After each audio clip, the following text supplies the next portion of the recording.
Eh bien, bonjour à tous et bienvenue dans une nouvelle vidéo. Aujourd'hui, j'ai envie de vous parler de comment se déplacer à Séoul et même en Corée du Sud en général. En effet, il y a pas mal de vidéos, d'articles qui vous décrivent comment préparer votre voyage à Séoul, mais la partie transport manque souvent d'informations.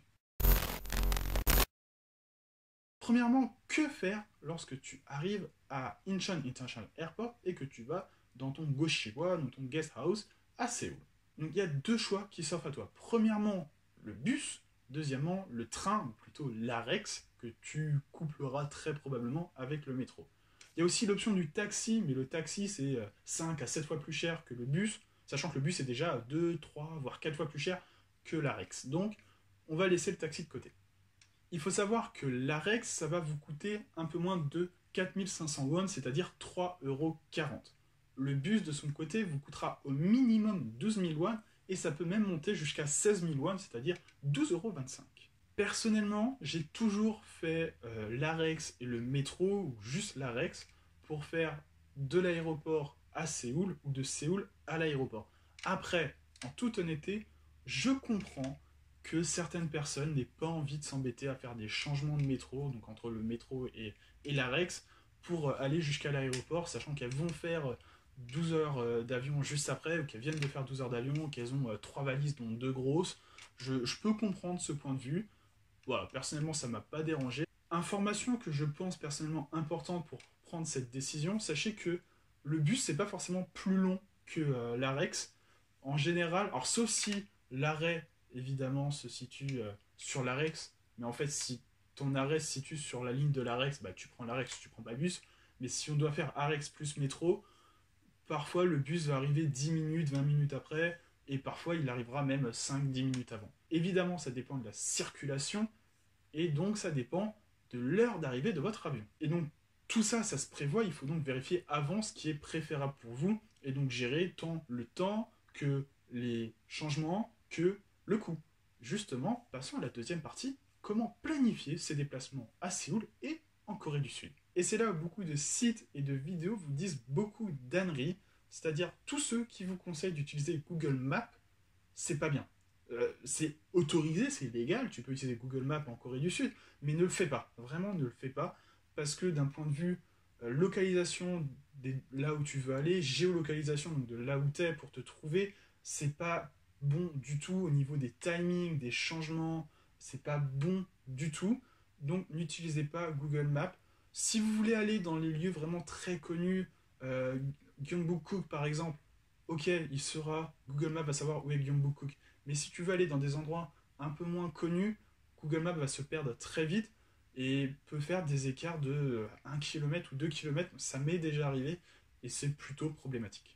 Et là, du coup, vous êtes derrière votre écran. Mais Matt, du coup, comment je vais faire? Dis-moi, s'il te plaît, quelle est ta solution?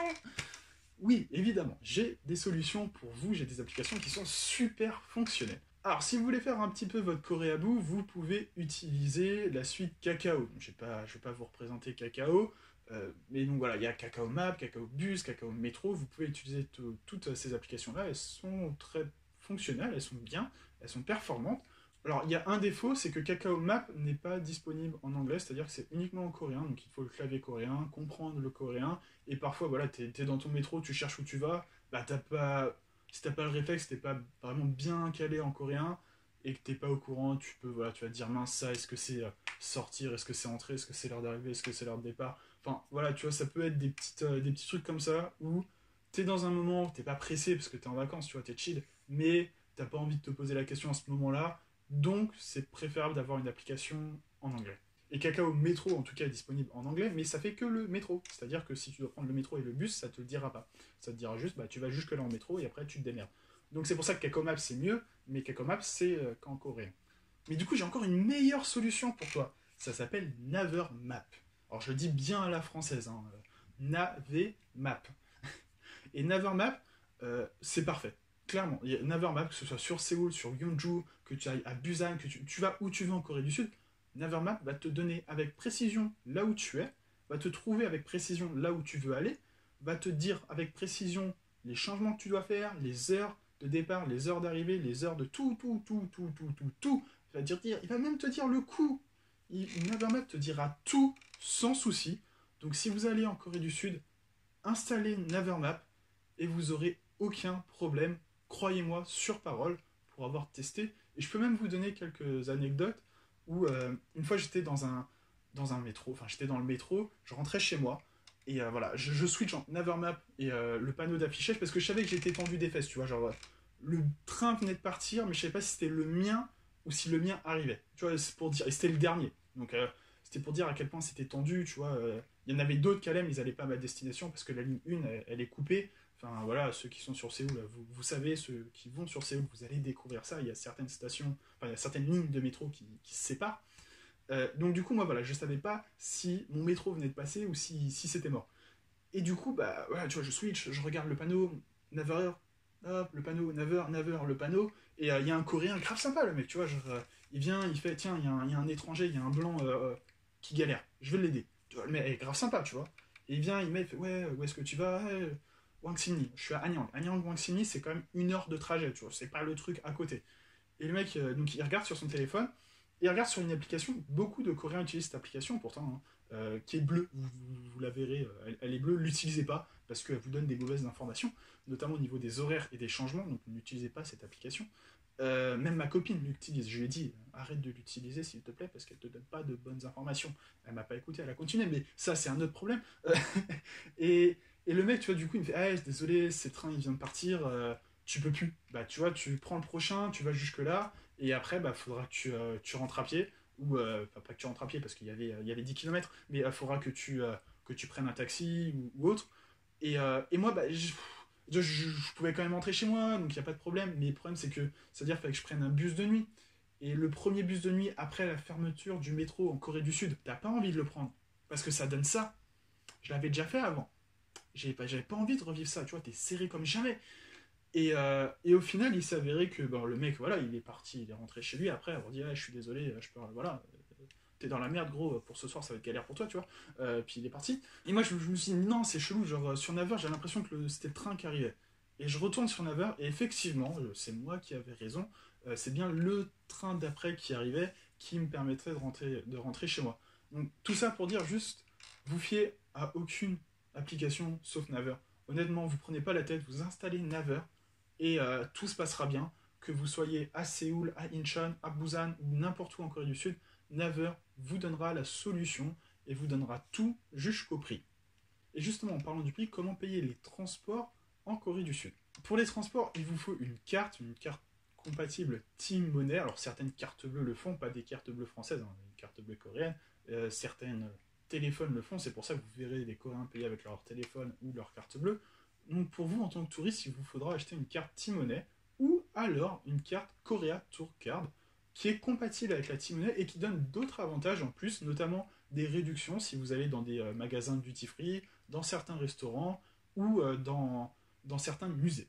Sachez que la Korea Tour Card est aussi disponible en version dématérialisée, c'est-à-dire que tu peux télécharger avant de partir l'application sur ton téléphone et donc comme ça quand tu arrives t'as pas besoin de faire la queue pour l'acheter parce que tu l'as déjà sur ton téléphone, tu peux mettre de l'argent avant et tu as juste à biper avec ton téléphone et donc du coup c'est grave cool parce que tu fais pas la queue.